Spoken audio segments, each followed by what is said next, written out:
Figure it out. Hello, this is Adam Koralik with Figured Out Productions. The following video is a video of some kind, and I hope you enjoy it. Hey guys, it's Adam here, and today we're going to be talking about something very special. I got a device called the Shinybow SB-2840. Terrible name. Also known as the Scart RGB to component audio plus video converter. Again, terrible name. So before we get into this, I want to give a big thank you to Corey Marsh. The name might sound familiar. He's a longtime Patreon backer. I think he was actually there since the very beginning of my Patreon, so thank you for that. And this device might also sound familiar because he donated it. He donated it a few months ago on an old episode of Playload, and so I want to thank him for that. So I now finally have had time to sit down and talk about it, so we're going to do exactly that. However, there's a couple of... The theme of this video will probably be asterisks, because there's a whole lot of yes, but this. And the first one right off the bat is, while I do a whole lot of videos talking about various cables and, you know, video quality and all that kind of stuff, I admit I probably was not the best choice to review this particular device, because the ultimate purpose of this device is to use on a CRT. I don't own a CRT, so I can only talk about this thing kind of from a distance and tell you kind of what I know about it and what I have used of it, but to ultimately give the fairest and possible clearest review, I simply lack one of the tools to make that possible. So I can only tell you so much. So I told Corey that, but he seemed to be still rather insistent that I proceed with this. So thank you, Corey, for the opportunity, and I'm just letting you guys know, I'm sorry, at the end of this, I don't have the best possible review that could have been produced, so I am sorry. But let's move forward with what I can tell you. Now, if you're totally out of the loop here, you have no idea what's going on, let me tell you the basics of this. This device, at its core, the simplest possible explanation of what it is, when you take an old, you can take an old game console, hook it up to this thing, hook this thing up to your TV, and it looks better than it used to. That's the purpose. Now that concept might sound extraordinarily familiar. I've done videos on several things just like that. This one, for example, this is the HD video converter. This is a SCART input to HDMI output device. I used to be drinking the Kool-Aid hard on this thing, you know, like 4 years ago. But the problem with this thing is it's an introductory cheapo device. Now at the time I was blown away by it because I had never seen any retro game console look as good. But then after using things like the FrameMeister, I realized that this thing really is pretty much junk. The only reason to have this is really just to teach yourself the basics of the technology and really nothing more. Which I would recommend if you're just really curious about this type of thing.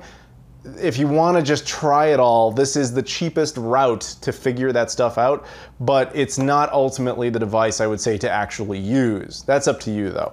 The device I ended up using, as previously mentioned, is the FrameMeister, which I've also done a video on. Now that thing is the Ferrari of this concept. It's unbelievably good at, you know, taking all of your old game consoles and making them look exceptionally better. The difference between something like this and that is that this thing takes a signal and just kind of balloons it up so that it'll work on your TV and you just kind of get basic access to it, but it adds a lot of other issues to it, whereas the FrameMeister redraws every single pixel and it looks flawless. Then there's things like the OSSC, which incidentally was also donated to me by Corey Marsh, so thank you once again, Corey.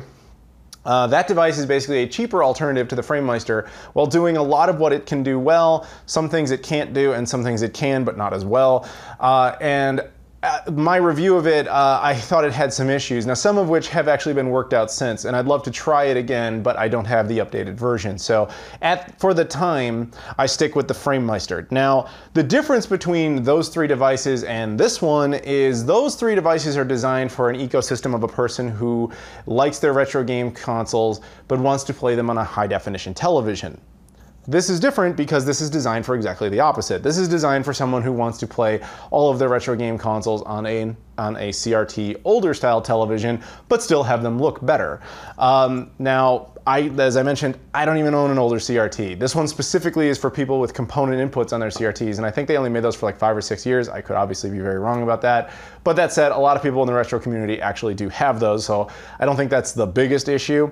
Just know that going in. If you are the kind of person who has an HD TV setup, you don't own a CRT, this is not going to be for you. You're going to want one of the other ones. If you do have a CRT with component inputs, this is probably what you want. So how does all of this work if you're not familiar? Well, a lot of our older game consoles, let's use an example like the Super Nintendo, have within them various video signal capabilities. At their core, what they are capable of broadcasting is a signal known as RGB.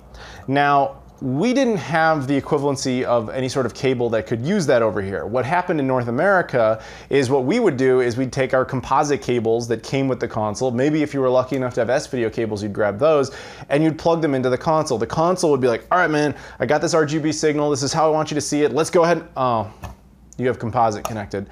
All right, well, I have this video decoder built in me and I'm gonna downgrade the signal so that you'll see something on your TV. That's basically how it worked. If you had S-video, it would at least separate the colors from the contrast a bit and it would look sharper, but it still wasn't ideal. However, in Europe and in Australia, they didn't really have this problem. They had another cable known as SCART, this thing. Now don't feel bad if you're in North America and you've never seen this before, but this is gaining a lot of popularity in recent years. This was a cable that they had that it was basically the HDMI of its day, in that it was poorly made, easily broken, but fucking awesome anyway. It has the ability to carry both video and sound over it, and its video outputs have multiple options. Like HDMI can support multiple resolutions, this can support entirely different frequencies. That's not video resolution and picture clarity, not the same thing. Graphics also not the same thing. 3 different things, don't mix them all together. But basically, if you had a game console that supported only composite, but you connected SCART cables to it, that's fine. It supports composite, it'll pass it along through. If you connect it to a console that supports composite and S-video, it'll say, okay, S-video is better, let me grab that and send that one along through. And if you had one that supported RGB, say the Super Nintendo, the fat model, or say the Sega Genesis or Mega Drive, it would take that and pass that along through. So the great thing about that is that while all our consoles in North America were never included a SCART cable, our TVs never had it, it did not exist here, a lot of the console manufacturers still built the capability into the console anyway, which means if you have the console and the appropriate cables, you don't need to modify anything, which is awesome.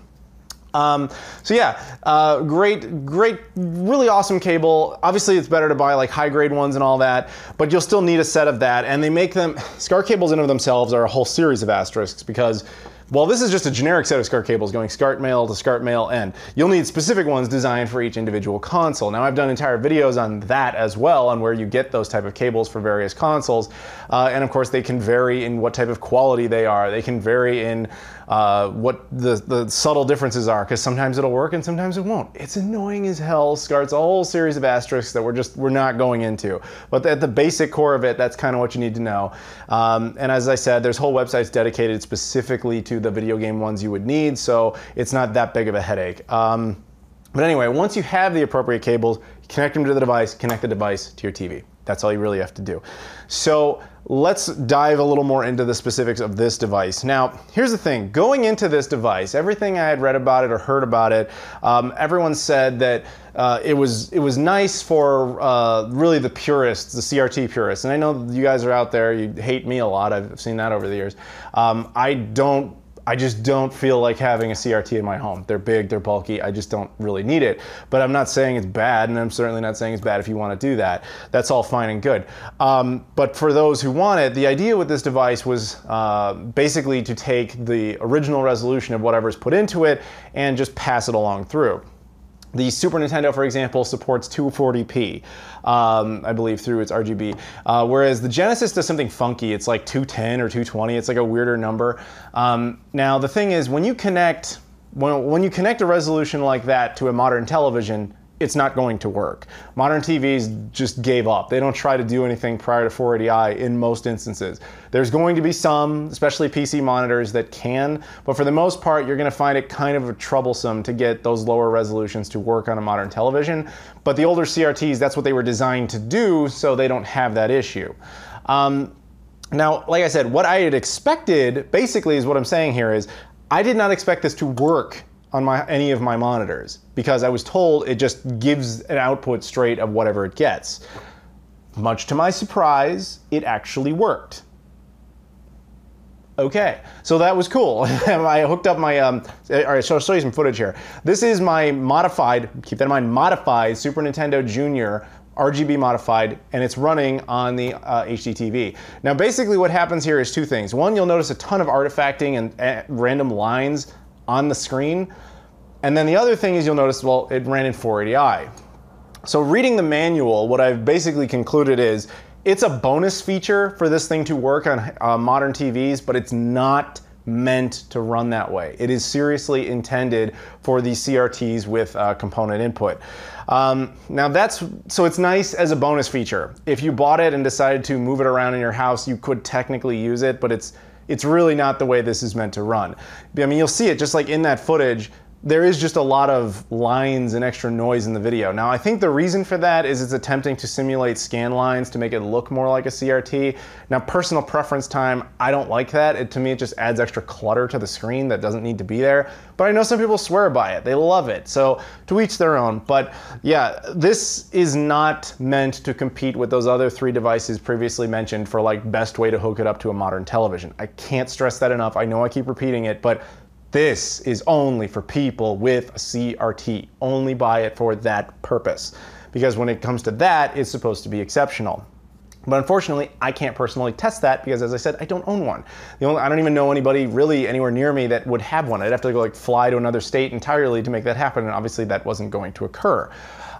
So it's solid quality. It's obviously built very well. It does exactly what it's supposed to do. It's powered up immediately. I didn't have any sort of issues running it. One thing that's actually very nice about it is I've used in the past other SCART to component adapters, and for whatever reason, they only give you video. I never understood that. You would actually need additional special SCART cables that would have separate audio. Fortunately, that issue is alleviated. This supports both video and audio, which is fantastic, so that's good. It does require a power supply, which it comes with. It is the American style, but it is one of those figure-8 power supplies, so if you're in another part of the world, you can just replace that part and it should work just fine. It supports multiple voltages, so you likely won't run into any sort of issues there, so it's import-friendly. Especially for those of you in Europe, I guess, and in Australia, though a lot of their CRTs actually had SCART built into it, so I don't know what the point would be, but it is a thing. But then again, it might just be the cheaper route rather than buying an older CRT in your part of the world. So yeah, this is, overall it's solid for what it is. But if you're wondering if I'm gonna like show you additional like captured gameplay or any of that stuff, the answer is no. There's no point because I tried that. What happens is my capture device cannot support the lower resolutions. And the machine is smart enough, I'll give it credit, it knows that. So it outputs at a more digital resolution, which means it's essentially just replicating the bonus feature. So if I capture that footage, it doesn't even give you remotely an accurate sense of what it's supposed to look like on top of it being like edited and compressed for YouTube. So there's no point. The only way to really get a sense of how good this thing is or is not is to look at an actual CRT, which again, I don't have. So I'm sorry for that. The other thing I'd like to mention is the PVM monitors. Obviously people love these things.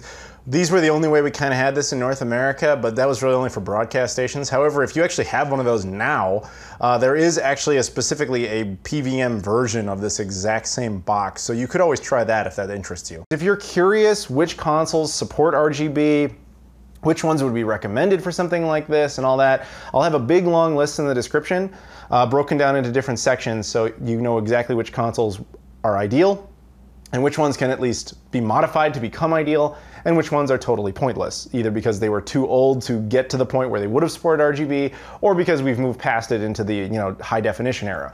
Feel free to look at that description.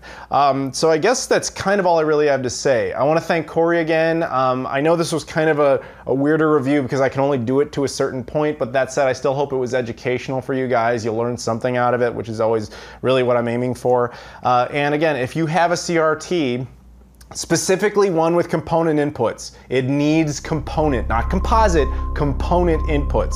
If it has that, this is probably the device for you. So go ahead and take a look at that. Thank you very much to Corey. Thank you guys for watching, and I'll see you all later.